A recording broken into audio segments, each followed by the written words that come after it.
okay? I feel like there was a situation in the past, okay? And every couple of days, this person would be coming into the picture. And I feel like you're right now, something happened in September and your lack of response has them very down in the dumps, okay? I have here the Five of Cups. This is a situation where somebody's not able to bring their best to a situation. They come with a lot of drama, with a lot of issues. They're not self-sufficient emotionally and physically, and they're just like constantly relying on other people. And the game gets old. Okay, this whole concept about, woe is me, it gets old. And then many people in their lives, in their social circle, have called it quits. They just can't handle this codependency. And so I feel like you're dealing with somebody who has driven people away, who has fallen on some hard times, emotional hard times.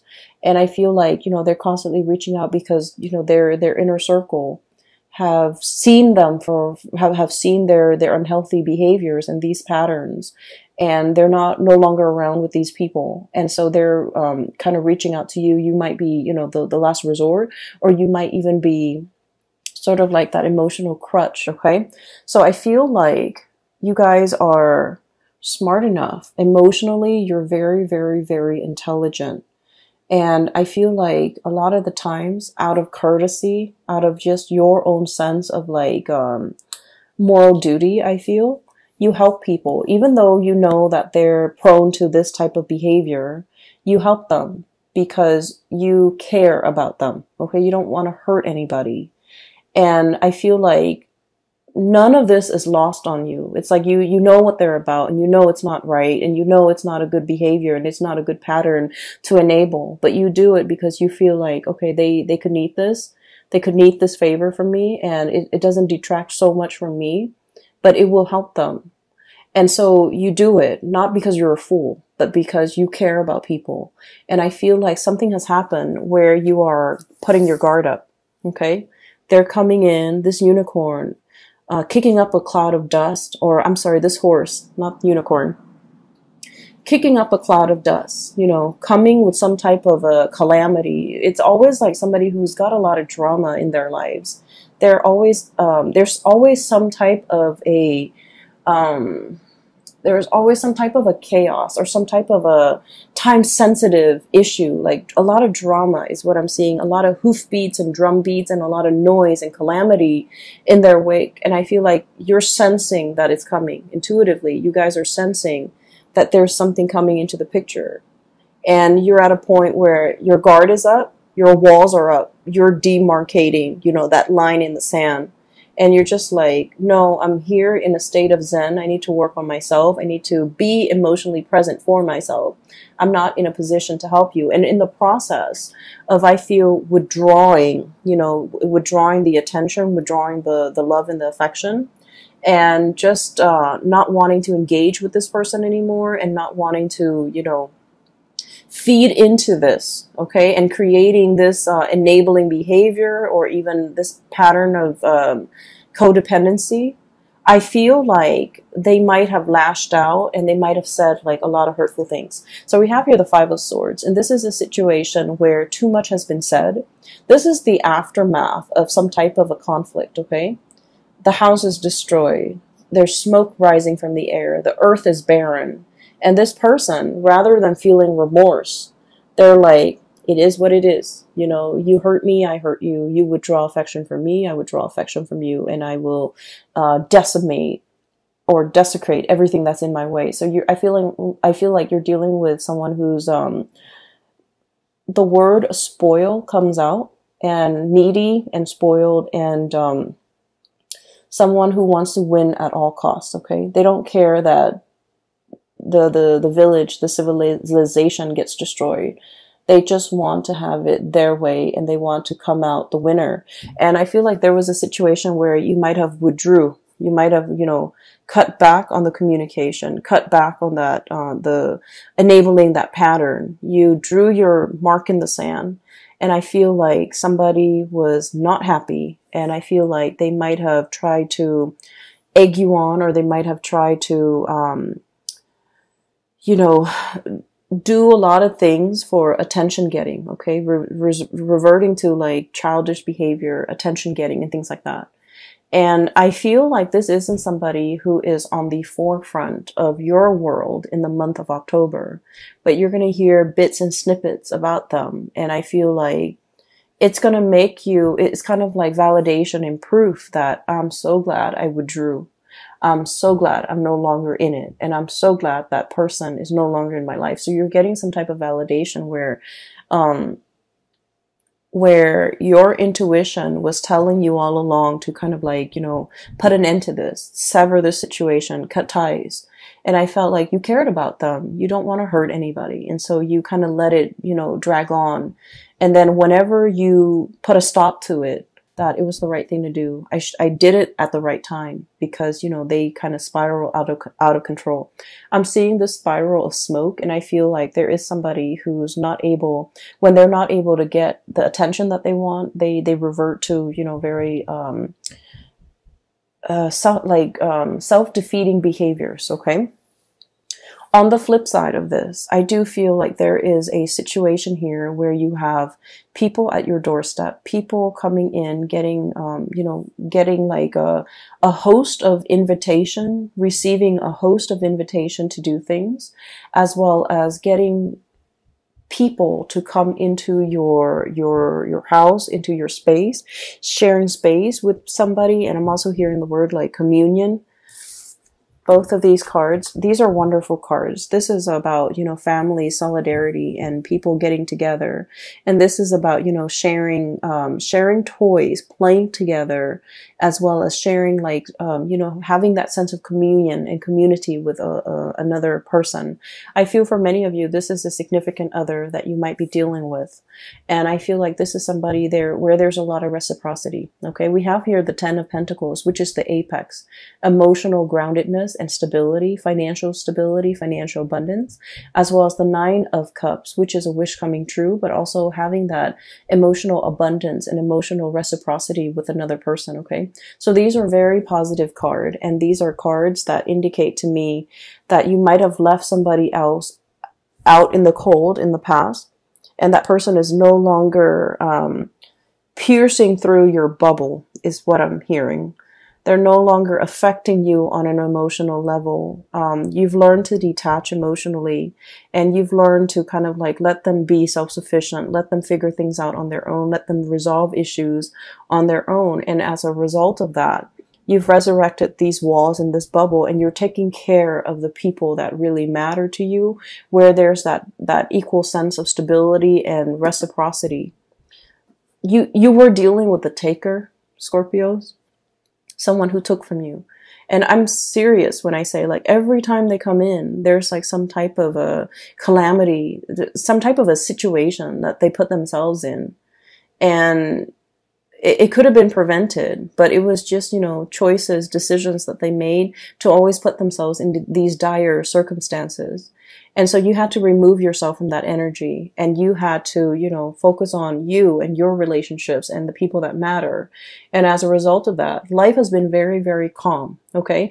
And I want to say as well, Scorpios and, I feel like Scorpios, Aquarius, Aries, and Sagittarius in particular, you guys crave a little bit more of an excitement, okay? And that might be why a lot of the times you might seek people who are not very compatible with you, because the opposition and the attraction is very, very strong. And I'm not just talking relationship partners. I mean, like, in all facets of your life, you crave a little bit of excitement. And so I feel like this was an exciting person that was, you know, coming at you with a lot of chaos all the time. And then over time, it ceased to be exciting. It became a burden. And I feel like you've laid down your burden the month of September, or maybe even before that. You're working on yourself, building up your emotional sense of self and then your financial stability. And things have been going really, really well for you. And I also feel like there's a lot in here, especially for those of you who have recently gotten out of a relationship. This is pretty much, you know, like the two images that I saw. people who are single, who are like, I'm not dating right now, I'm taking a break from dating, I'm working on myself. So there's a lot of like meditation, there's a lot of alone time that you want to spend with yourself. You want to get yourself physically active. You want to get yourself like in shape. You want to take care of yourself. It's not about just, looking good. It's more about like being a whole person, healing yourself from the inside out, eating right, exercising, taking care of yourself, meditating. So taking care of yourself, mind, body, and soul. Okay. We have a recovery phase. We have, this is as a spiritual breakthrough, realizing areas that might be off kilter or might be off balance and working on these things, doing a spiritual cleansing, doing a physical cleansing, and cleansing areas of your life that have been blocked. So if you feel like somebody's energy is negative, you're going to not engage with them. If you feel like someone's taking a lot of your time and you don't even have time for yourself, you're choosing not to engage in that way. You're learning to draw boundaries. So this is a lot about self-care, self-work, healing. And I feel like, it doesn't have to be, right after a breakup, then we go on a binge or whatever. This is just, figuring out that I haven't had a lot of time to myself. I've been taking care of too many things. I need some downtime. I'm going to find some downtime. I'm going to make room and prioritize that. And I feel like for some of you, there might have been like I'm seeing like food allergies. I'm seeing like issues when it comes to digestions as well, because this is really prone to overeating as well. Okay.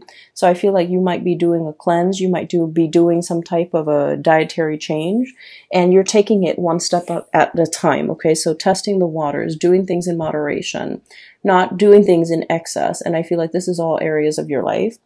And so what I'm sensing as well is there's a situation here where you're very much focused on that. And vibrationally and spiritually, you're on a very, very high level. You're aware of what you need to do, and you're aware of the behaviors from other people that have not been conducive for healing and for, really spending time with yourself. And so you're on this path, on this journey here towards self-care. Learning to put yourself first, learning to, understanding, I feel that just because we love somebody, it doesn't mean we want to enable bad behaviors. Okay. It's not about calling people out on it and being mean. It's just about detaching yourself from things that are not good for you and focusing on self-care. And when we are focused solely on self-care, we are ascending. And I feel like your vibration is really high, and a lot of people energetically, they feel that and they do cling on to you. And that's why you're going to be getting a lot of unwanted attention from suitors, from people around you, from people that want to, take up your time, that want to be in your company. And I feel like they might not do it in an appropriate way. I mean, if you look at that first image, right, she's got her earphones on. She doesn't want to have a conversation. She's at the beach, she's running. And the guy just keeps pestering her. Okay, so it's like, it's very inconsiderate, and it's like clueless, he's not able to read the social cues. She's trying to be nice, and we don't know how the scene ends, but she's trying to be nice, and he's not getting it. So I feel like you need to be a lot more expressive with your emotional needs, Scorpios, and you need to, kind of let people know whether or not they are infringing upon your space, or your energy, okay, whether or not they're really taking from you. So that's like pretty much the first 6 cards, okay? What I do sense here is there's a situation, I feel like there's like an undertaking that is very, very big, okay? We have here the Temperance card, and this is a card about moderation, small steps, one foot in front of the other, and we keep walking, okay? So it's like doing something, and the Temperance card it's about holding back a little bit, doing things in a very methodical manner. And so what we're seeing is, the angel pouring the water from the 2 cups, right? 1 cup into the other. It has to be done in a very meticulous manner, in the right time, in the right fashion. so that the water doesn't spill out. So there's something that requires a lot of calculation. It requires a lot of research. It requires a lot of thinking over, mulling over, trying to figure things out, trying to itemize, trying to like get all the moving parts all lined up into place so that everything moves at the same time.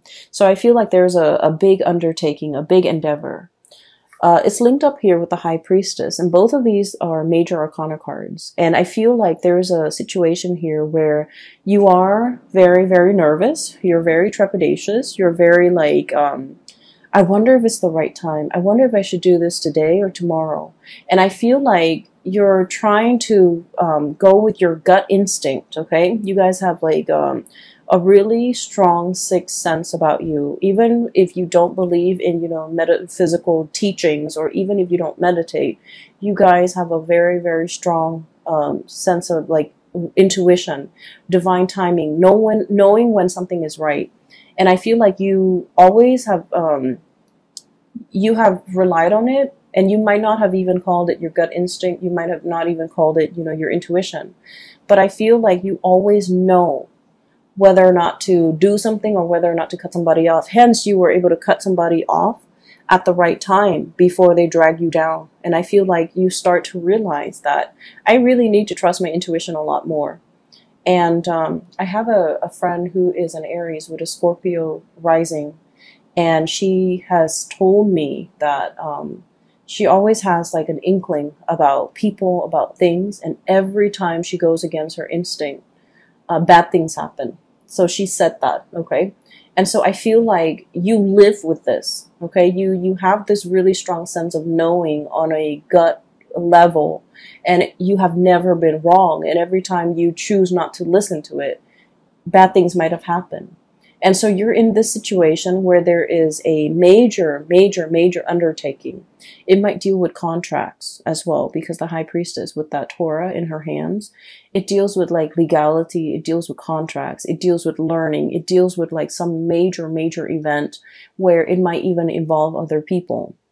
And so you're trying to be calculated about this.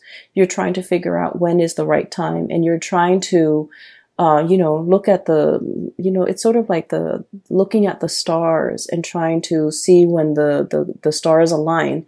In this picture, you don't have the star, okay? All you see is the moon. And it's like, it's so overwhelming. And you're just like, I don't know if I can trust my intuition. I want this really badly. So I don't know if I'm biased. I don't know if I'm able to trust it. But I feel like the stars are calling. The stars are aligned. And this is the right time. And I feel you might have some spiritual hunches, people in the spiritual realm pushing a situation along and telling you, you know, you can't wait on this any longer. You need to kind of push for it. The tides are coming in, and you need to just, you know, ride with the tides. So I feel like there's a situation here you have been kind of resisting because you're not 100% sure. And I feel that it's time for you to take those small steps, see where it leads you, and then you're going to be, you're going to get some type of validation that it is the right path, it is the right way. Because I see you mulling over this situation. And water signs in general take a really, really long time for their emotional state to kind of match up with their mental or physical space. So like you might feel like, oh, physically I'm okay with it, but then emotionally you're not. So you have to like wait for everything to catch up, everything to be in sync before things start moving, before you make those actions. And so I feel like there was a situation you've been thinking over for the past 3 months, for the past 3 weeks, even 4 months, 4 weeks, whatever it is. And I feel like it was a weighty decision, okay? A lot of thoughts were weighing on your mind, and you needed some time to take care of all the other areas of your life before you can choose to walk down this path or choose to go forward with this endeavor. And you've been mulling it over, and I'm looking at these bugs, these insects here. It's almost like mothballs, you know, where something is very stale and old and it hasn't been moved around and it's collecting dust, and then the moths are coming in to eat like the dust and the mites and all of that. So I feel like it's a situation that has been stalled. It hasn't been worked at or dealt with, or a resolution has not been reached. And so it just lingers. It just stagnates. And so I feel like the universe is telling you, one step at a time, make the gesture, okay? Get some air, get out of the house, start moving. Once you start moving, once you take those small steps, it doesn't have to be a giant leap. You're not jumping over a cliff. You know, you're not jumping to the other side of the earthly divide. You're just taking small steps at a time, getting your feet wet, learning a new things. And I feel that you're going to come to the resolution, or you're going to come to the realization that this is the right thing to do. It's just a matter of trusting that your intuition, I feel like your intuition is a little bit blocked off because you might be scared and you're not deferring to, you know, the right set of advice or whatever you're getting from your intuition. And so there's a situation here. It's a huge undertaking and it needs to be done. And, you know, one step at a time, one small step at a time. And once you start to get the ball rolling in that direction, you're going to realize that this is the right path, okay? Everything else looks really, really good. Relationship seems to me to be very strong. Healing is highly indicated here, and I don't feel like it's healing in a way where it's like somebody broke your heart and you want to heal. I don't sense that. I feel like for many of you, there might have been illnesses or like rehabilitation, and you're recovering from that. Okay, and then I'm also feeling like a huge undertaking that you have been hesitant about, and now is the right time for you to keep things moving.